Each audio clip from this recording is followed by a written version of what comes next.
and welcome to Don Hammond's Arlington Weekly News. I'm Daniel Pineda. Happy holidays. We have a great program for you this week. We have our news stories, community bulletin board, and 55 plus news. But first, a social media reminder.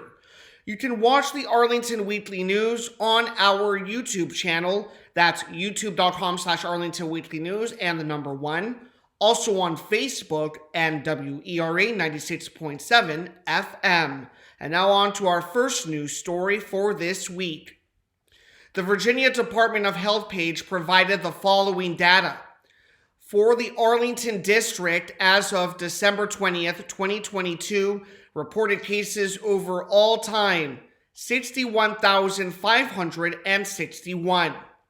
This is 267 more all-time reported cases than last week's total of 61,294. As for vaccinations, the VDH site shows that 206,062 people over the age of 5 have received at least one dose of the COVID vaccine as of December 20th. That's an increase of 5 over the previous week's 206,057 vaccinations. Based on this data, more people are getting sick than are getting vaccinated. The website also displayed the following message.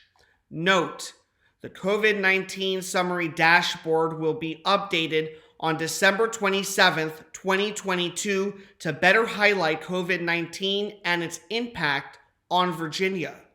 Please stay tuned for a press release and explanation of changes on the website changelog. The effect this change will have on the consistency of next week's data remains to be seen. Meanwhile, visit vaccines.gov for appointments through pharmacies and other medical providers in and around Arlington County. Also, the Arlington Mill Community Center Curative COVID-19 testing kiosk closed on December 24th, 2022.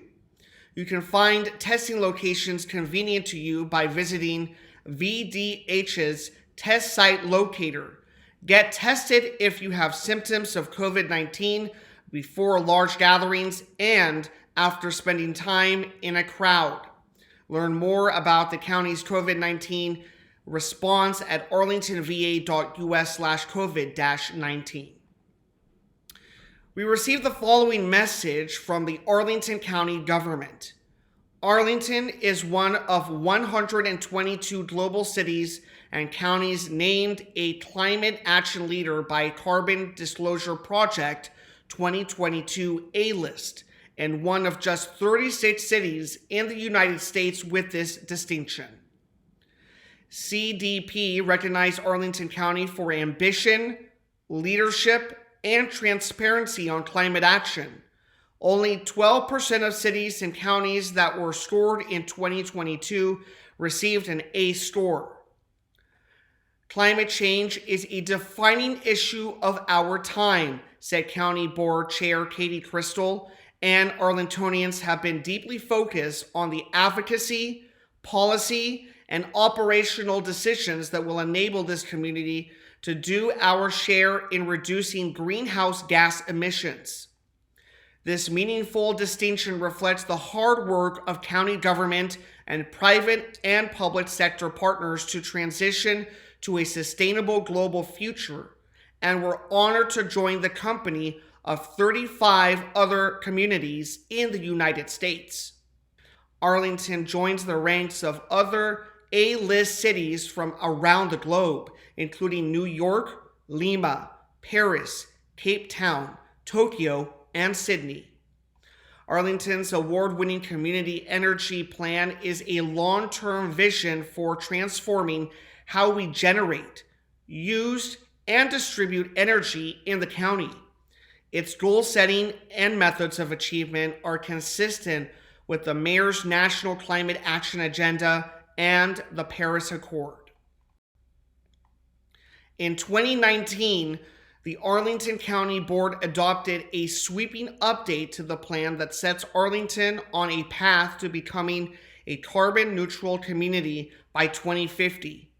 Interim milestones include 100% of Arlington's electricity will be from renewable sources by 2035.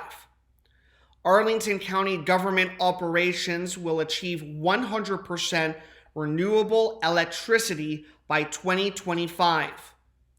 Energy equity will be considered during the implementation of the plan. The plan incorporates goals for buildings, resilience, renewable energy, transportation, county government actions, and education and human behavior.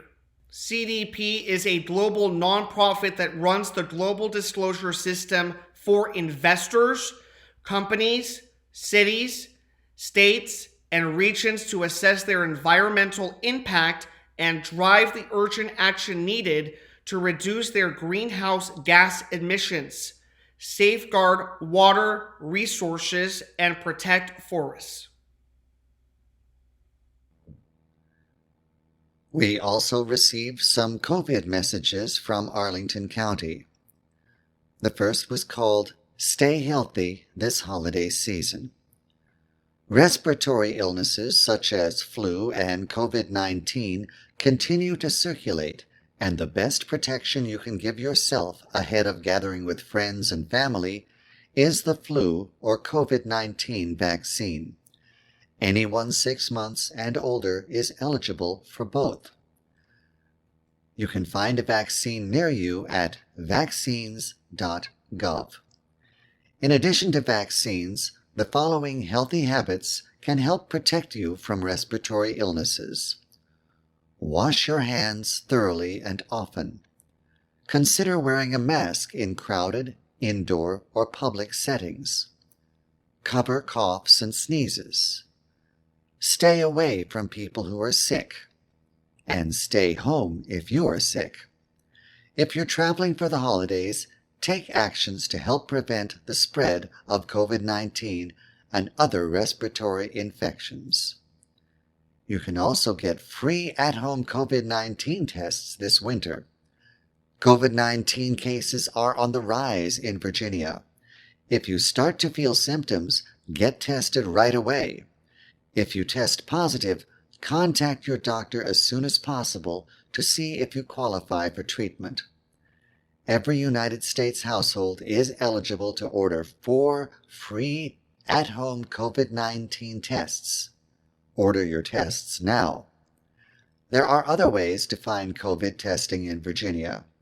At-home, rapid antigen tests are available through VDH, through Medicare, and private insurance companies, and for purchase from retail pharmacies. Learn more about where to get tested with VDH's testing locator.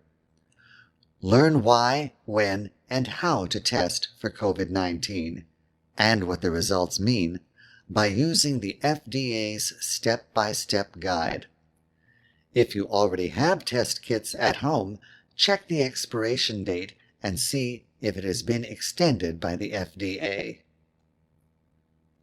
Next up, Christmas tree collection will take place from January 2nd through January 13th, 2023. Discarded trees should be placed at the curb no later than 6 o'clock a.m. on regular trash collection days. All decorations, nails, and stands must be removed, and trees should not be placed in plastic bags. We received the following message from the Arlington County government, and we quote, "Due to an unanticipated maintenance issue and out of an abundance of caution, Arlington County Department of Parks and Recreation has temporarily closed the 50-meter competition pool at Long Branch Aquatics and Fitness Center. We apologize for the inconvenience and thank you for your patience as we work to reopen the 50-meter pool as soon as possible. The leisure pool and all other amenities at the center are still available." End quote.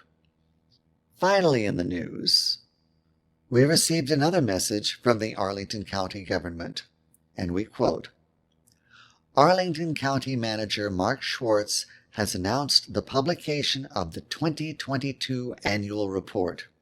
This report highlights the accomplishments of the county and its personnel throughout the year in support of our key initiatives, including COVID-19 response, equity in Arlington, housing, and more. I am proud of all that we have accomplished this year and look forward to what we will achieve in the future thanks to the leadership of the county board and the dedication of our staff, said Schwartz. During the year, we continued our focus on priority issues such as advancing racial equity and working to expand housing choice for all income households. We adopted a focused economic recovery strategy to enhance business attraction and retention efforts and began implementation of our Vision Zero safety initiative to reduce serious transportation crashes in the community. Arlington County government, working with its community partners, persisted in its focus to meet the public's needs by mounting a firm public health response to COVID-19, providing financial relief to residents and businesses, and adopting new policies and procedures to improve county services. This goal created a path for rising as a strong and vibrant community once again. The 2022 annual report summarizes progress made on each of the more than 90 action items set forth, including realizing Arlington's commitment to equity, housing in Arlington, working back from the pandemic, a strong multifamily residential pipeline, continued efforts made in environmental sustainability, and Arlington's fiscal sustainability. That's the end of our direct quote from their message. However, the message also included a link to a video intended to show how Arlington County leadership and staff worked to serve the community during the year, from engagement opportunities to transportation projects, public space openings, and safety initiatives. That's enough news for this week. Now it's time for Community Bulletin Board, or CBB. Hi, and welcome to CBB. Our first CBB event is for adults. It's called Native Plants for Northern Virginia. This hike will promote the use of native plants in home landscapes. We will learn about local ferns, shrubs, and trees that attract birds, bees, and wildlife. Teens ages 13 and up are welcome to attend with a registered adult. Registration is required. You can register online at the Parks and Recreation website. For more information, call Bobby Farley at 703-228-6535. That's on Wednesday, January 4th from 3 o'clock to 4:30 p.m. at Long Branch Nature Center, 625 South Carlin Springs Road. Our next event is for families. It's called Park Pop-Ups. Join in at the park. You can meet a naturalist or a historian at one of the neighborhood parks to discover the nature and history of Arlington. The staff person may bring hands-on learning items, artifacts, or activities. The event will be canceled if it's raining. Registration is not required. For more information, call Bobby Farley at 703-228-6535. This one's on Thursday, January 5th from 3:30 to 4:30 p.m. at Glen Carlin Park, 301 South Harrison Street. Our next event is also for families. It's called Wolf Moon Campfire. The whole family is invited to join in at the Gulf Branch Nature Center for lots of old-fashioned fun. This engaging program will be filled with entertaining activities which may include stories, special animal guests, games, songs, and, of course, s'mores. Staff will provide the marshmallows, chocolate, and graham crackers at a cost of $5. Registration is required. You can register online at the Parks and Recreation website. For more information, call Hallie Johnson at 703-228-3403. That's on Friday, January 6th from 5:30 to 6:30 p.m. at Gulf Branch Nature Center, 3608 North Military Road. Our final CBB event is for all ages. It's called Pirate Party Family Night at Carver. Here's their message. Ahoy, matey! It's all hands on deck at our January Family Night. At this free, fun drop-in event, you and your family will enjoy inflatables, open game room, and creative crafts. This program is open to all ages, but youth participants must be supervised by an adult.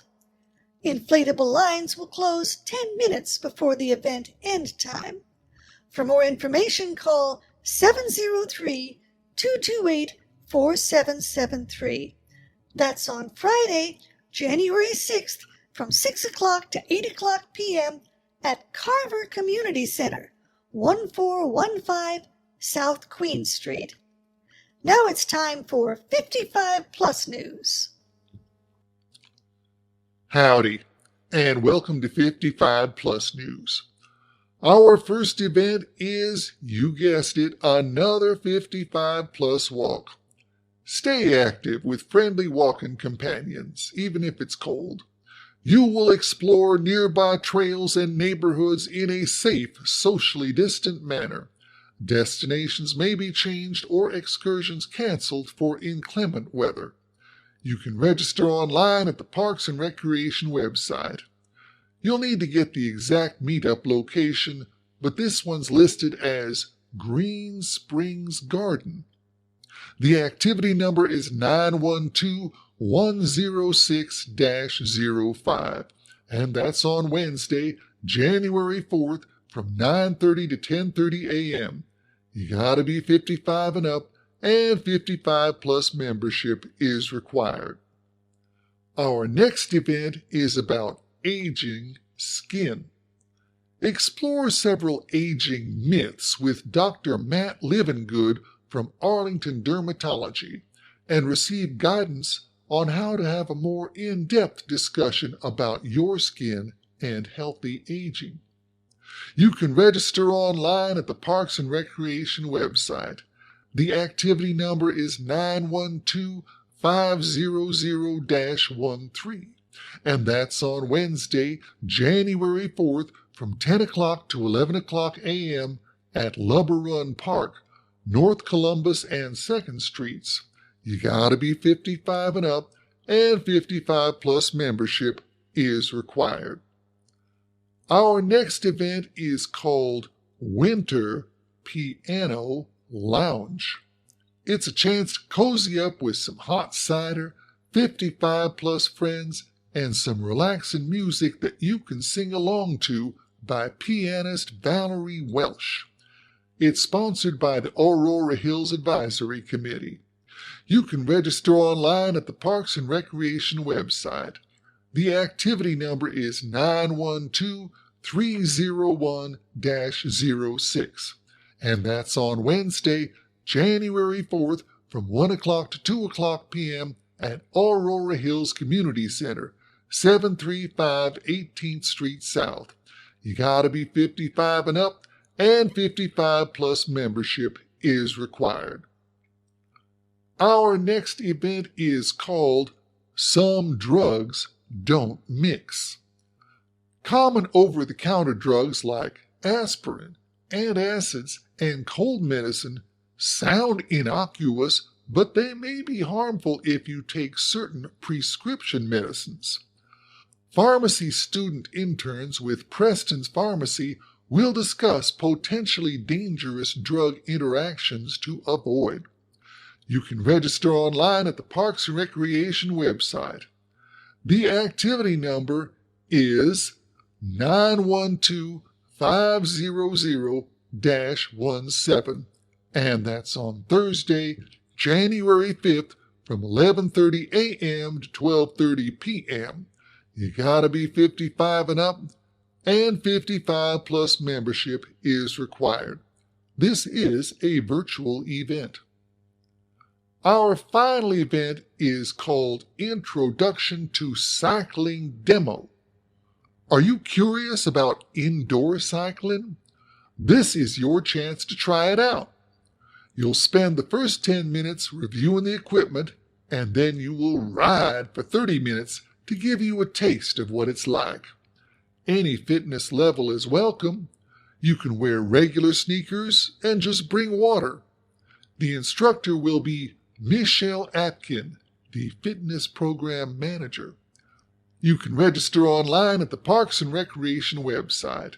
The activity number is 912-125-01, and that's on Monday, January 9th from 7:45 to 8:30 a.m. at Thomas Jefferson, 3501 2nd Street South.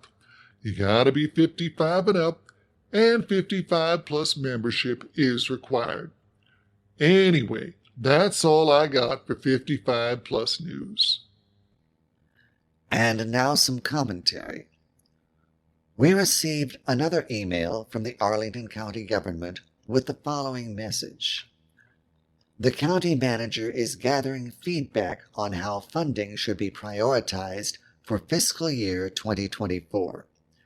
Tell us your priorities for spending and how you would approach balancing the budget through January 17th. 1. The county is facing a budget shortfall for fiscal year 2024, which may require funding cuts to services and programs and/or an increase in taxes or fees. Which of the following best describes how you think the county should approach balancing the budget? 2 choices were offered. Either make cuts to services and programs or increase taxes and/or fees. 2. The county may need to reduce funding for some programs or services due to the budget shortfall.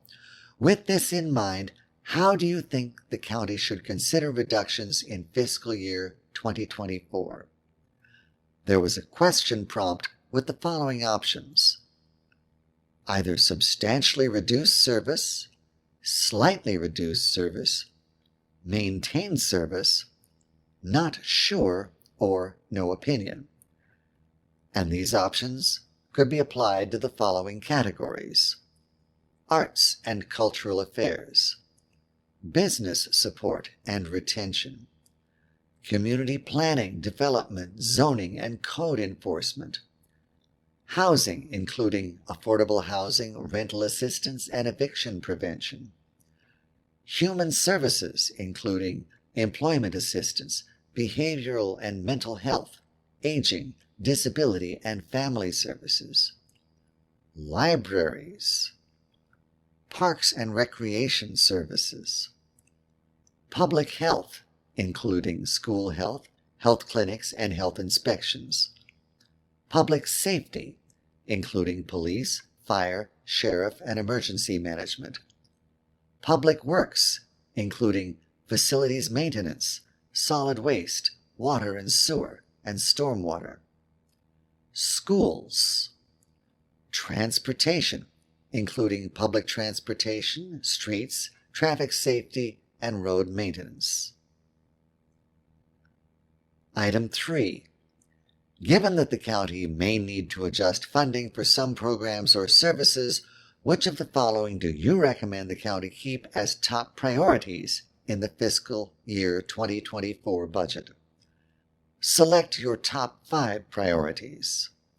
The choices include arts and cultural affairs, business support and retention, community planning, development, zoning, and code enforcement, housing, including affordable housing, rental assistance, and eviction protection, human services, including employment assistance, behavioral and mental health, aging, disability and family services, libraries, parks and recreation services, public health, including school health, health clinics, and health inspections, public safety, including police, fire, sheriff, and emergency management, public works, including facilities maintenance, solid waste, water and sewer, and stormwater, schools, and transportation, including public transportation, streets, traffic safety, and road maintenance. That concludes the message. Here at Don Hammond's Arlington Weekly News, we are left with one question. What happened? The self-congratulatory message that accompanied the 2022 annual report made no mention of any impending budget shortfalls. There was no mention of problems in fiscal year 2023. One message was full of praise and accomplishment, and the other warned of impending tax increases and/or service cuts. We believe that both messages should have included a meaningful explanation for the reason that the 2022 performance cannot be repeated. We will say it again. Tell us what happened. And that concludes our program for this week. We will be back next week with more news from Arlington. Meanwhile, be careful, be safe, and be well.